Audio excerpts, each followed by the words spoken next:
Okay friends, hi மக்களே. ஒரு வழியாக மெஜாரிட்டி காமிச்சிட்டாரு. புது கவர்மெண்ட் அமைய போகுது.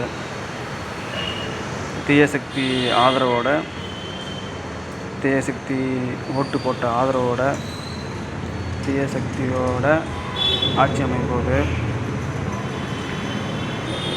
கடைசியில் தீய சக்தி தான் எல்லா வேலையும் பார்த்து முடிச்சிருக்கு. இந்த தீய சக்தியை வச்சுட்டு தான் அவர் ஆட்சி அமைக்க போகிறாரு. இப்போ இவர் தீய சக்தி எல்லாம் புனித சக்தியாக மாறி ஆட்சி அமைச்சு தமிழ்நாடை தலைகீழாக நிமிர்த்த போகிறாங்க. ஜிஆர்டிபி வந்து இப்போ தமிழோட ஜிஆர்டிபி வந்து 11 ரெட்டை இலக்கிய வளர்ச்சியில் போயிட்டு இருந்துச்சு. இனிமேட்டு அவர் ட்ரிபிள் இலக்கில் போயிடும். ட்ரிபிள் இருக்கு 4 இலக்கில் போய் நிற்க போகுது.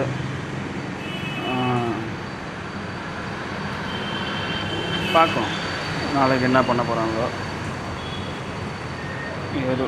எது நடந்தாலும் நன்மைக்கே அப்படின்ட்டு போக வேண்டியதான். தேங்க்யூ.